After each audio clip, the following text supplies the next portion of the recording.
और काशीपुर फरवरी का महीना शुरू हो गया है और पेरेंट्स की टेंशन बढ़ती जा रही है क्योंकि अच्छे भविष्य को लेके सभी पेरेंट्स चिंतित रहते हैं कि हमें अपने बच्चों का एडमिशन कहाँ कराना चाहिए। काशीपुर में हमारे पास विकल्प बहुत सारे हैं। पढ़ाई सब जगह होती है लेकिन सिर्फ पढ़ाना हमारा उद्देश्य नहीं होता है, हमें बच्चों को ओवरऑल डेवलपमेंट देखना होता है। इसी चीज के चलते आज एक मम्मी आपको लेकर आई है काशीपुर के एक ओंकार ग्लोबल एकेडमी स्कूल में। आपने नाम तो इसका बहुत सुना होगा, बहुत चर्चित स्कूल है, बेहद खूबसूरत भी है। बस कुछ चिंताएं हैं जो शायद मेरे दिमाग में तो है ही, आपके भी दिमाग में आती होगी। तो इन सारी चिंताओं का सलूशन हम जानेंगे सुखविंदर जी से। आइए बात करते हैं। नमस्कार सर। नमस्कार मैम। आपसे मुझे बहुत सारी चीजें जानी थी। बीइंग अ पेरेंट मेरी बहुत सारी क्वेरीज हैं काशीपुर के बहुत सारे पेरेंट्स की तरफ से। सर बहुत ही सुंदर स्कूल है। सुंदरता के साथ साथ मैंने यहाँ की पढ़ाई के बारे में भी बहुत सुना है कि बहुत अच्छा डेवलप हो रहा है स्कूल, पढ़ाई बहुत अच्छी है। सर मैंने सुना है बहुत सारी सुविधाएं जो काशीपुर के बाकी स्कूल से हट के मिल रही हैं यहाँ पर, तो सर ये आप कैसे दे पा रहे हैं? मैम देखिए, जब मैं फॉरेन में था तो मुझे लगता था कि शायद मुझे ऐसे स्कूल्स मिले होते तो मैं आज और कुछ अच्छा कर पाता। हाँ। तो वही जहन में था कि काशीपुर में वैसा स्कूल क्यों ना दिया जाए। तो जो हम फैसिलिटीज दिल्ली, मुंबई या बड़े शहरों में स्कूल्स में देखते हैं वो सारी यहाँ पर है। वही उसी लेवल का स्कूल है, वही फैसिलिटीज हैं। जो हम पैसे खर्चते हैं 10-12 लाख रुपए, 20 लाख रुपए आज देहरादून में बच्चे की बोर्डिंग के लिए खर्च रहे हैं और फैसिलिटीज दे रहे हैं, हम वही फैसिलिटीज एक नॉमिनल फीस में यहाँ पर दे रहे हैं। हमारे यहाँ पर हर एक फैसिलिटी है, चाहे अगर हम वर्ल्ड क्लास इंफ्रास्ट्रक्चर की बात करें, वर्ल्ड क्लास फैसिलिटीज़ की बात करें, हमारा एकमात्र पूरे काशीपुर में स्कूल है जो फुल्ली सेंट्रल एसी है, जो सारी क्लासेस में एसी देता है। इवन हमारा रिसेप्शन हॉल एसी है, हर एक लैब तक हमारी एसीज है।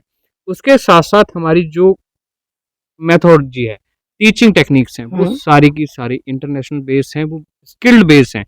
हम ट्रेडिशनल एजुकेशन अपने स्कूल में सर्व नहीं करते, हम फ्यूचर की बात करते हैं और फ्यूचर की ही तैयारी करते हैं।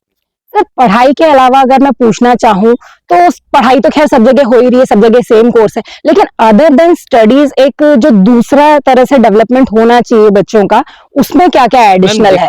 बात पढ़ाई क्या है ना, पढ़ाई का हमारा कोई एक वो नहीं है, मापदंड नहीं है। हाँ। पढ़ाई सब जगह हो रही है, वही किताबें कॉपियां काली सब जगह हो रही है, पर उससे हो क्या रहा है? वही उससे बच्चा फ्यूचर की तैयारी कर पा रहा है या बच्चा वो फ्यूचर में जाके अपने आप को कहाँ डिफाइन करेगा वो हमें आज से तय कर। जी। बेसिकली हमारी जो शिक्षा है वो परीक्षा के लिए हो। बेसिकली हम पढ़ाते हैं सिर्फ एग्जाम में नंबर लाने के लिए या बच्चा एग्जाम में कर पाए, बट परीक्षा होनी थी दिमाग खोलने के लिए, शिक्षा होनी थी दिमाग को खोलने के लिए, बच्चे के डेवलपमेंट के लिए, बच्चे को आगे बढ़ाने के लिए। वही हमारा स्कूल करता है। हम शिक्षा को परीक्षा के लिए नहीं पढ़ाते, हम शिक्षा को बच्चे के डेवलपमेंट के लिए देते हैं। हम पढ़ाई को सिर्फ पढ़ाई नहीं, पढ़ाई के साथ साथ उसका ओवरऑल डेवलपमेंट, उसके कम्युनिकेशन स्किल्स, उसका स्पोर्ट्स, उसका मेंटल, उसका फिजिकल हेल्थ, उस पर भी उतना ही काम करते हैं जितना हम पढ़ाई पे काम। Great sir.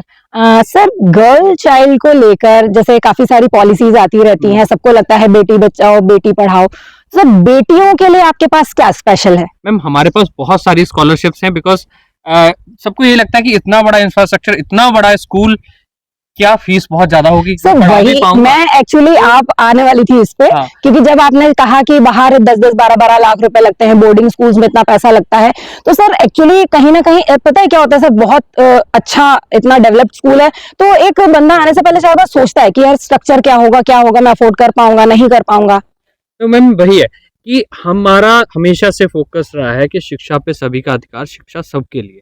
तो हमारी जो फीस है, मैं दावे के साथ कहता हूँ, हमारे काशीपुर में जो इतनी फैसिलिटीज़ के साथ में कोई भी स्कूल नहीं दे रहा, पहली चीज़। दूसरी चीज़ जो हमारी फ़ीस है वो बहुत नॉमिनल और एक एवरेज फ़ीस है, और इतनी सारी फैसिलिटीज़ के साथ में। दूसरी चीज़, गर्ल्स के लिए हमारे पास स्कॉलरशिप है, फर्स्ट गर्ल चाइल्ड से लेके आपका सेकेंड है, थर्ड है, हर एक गर्ल चाइल्ड को स्कॉलरशिप है, अप टू 100% तक की स्कॉलरशिप है। स्कॉलरशिप एग्जाम बेस्ड है। बच्चे के एकेडमिक, स्पोर्ट्स बहुत सारे हैं, लाइक कोई बच्चा स्पोर्ट्स में अच्छा है तो उसके बिहाफ पे है, एकेडमिक में है उसके बिहाफ पे है, उसके साथ साथ हमारे पास आर्मी वाले जो पेरेंट्स हैं, जो आर्मी आज जो हमारी रक्षा कर रही है, बॉर्डर पे हाँ है, जी, हाँ जी। उनके बच्चों के लिए स्पेशल स्कॉलरशिप है, उसमें भी अप टू 100% तक स्कॉलरशिप है। ओके। उसके साथ साथ हम किंडरगार्टन में जो छोटे बच्चे हैं, जो अभी छोटे बच्चे स्कूल जाते हैं, नर्चर होना, उनके लिए हम स्पेशल प्रोग्राम 2 महीने के लिए फ्री चलाते हैं। उसको हम सेटलर प्रोग्राम बोलते हैं। जो बच्चा 2.5 साल का या 2 साल का या 3 साल का हो चुका है, वो पहली दफा स्कूल जाता है, तो उसको एकदम बर्डन ना पड़े, तो वो अभी पेरेंट्स फरवरी मार्च के लिए 2 महीने हमारे यहाँ पर फ्री ऑफ कॉस्ट भेज सकते हैं। और फ्री ऑफ कॉस्ट हम सारी एक्टिविटीज जो हम बच्चे को रेगुलर क्लासेस में कराते हैं, वो सारी एक्टिविटीज फ्री ऑफ कॉस्ट कराते हैं, ताकि बच्चे का मन लग पाए, बच्चा सेटल हो पाए और बच्चा हल्के हल्के डेवलप हो पाए। जाते जाते एक सवाल और कि एडमिशन की प्रक्रिया शुरू कब से हो रही है? मैम एडमिशन हमारे ऑलरेडी स्टार्ट हो चुके हैं, रजिस्ट्रेशन स्टार्ट हो चुके हैं और हमें बहुत अच्छा रिस्पांस मिल रहा है। जो भी पेरेंट्स एडमिशन कराना चाहते हैं, मैं उन सब से एक ही रिक्वेस्ट करूंगा, पहले आप विजिट कीजिए, फैसिलिटीज़ देखिए, पढ़ाई देखिए, हमारे टीचर से मिलिए, हमारे बच्चों से मिलिए, उसके बाद अपना एडमिशन का डिसीजन लीजिए। एडमिशन ऑलरेडी ओपन है। चलिए लीजिए, इतने सारे टेंशन्स, इतने सारे सवालों के सॉल्व कर चुके हैं सुखविंदर सर। और बीइंग अ पेरेंट मैं रेकमेंड करूंगी एक ओंकार ग्लोबल एकेडमी, क्योंकि मैं यहाँ पे आई हूँ, मैंने यहाँ की सुविधाएं देखी हैं, यहाँ की सारी चीजें मैंने खुद अपने आप देखी हैं, तो ऑब्वियसली बीइंग अ पेरेंट मैं जरूर चाहूंगी कि मेरे बच्चे से स्कूल में पढ़ें।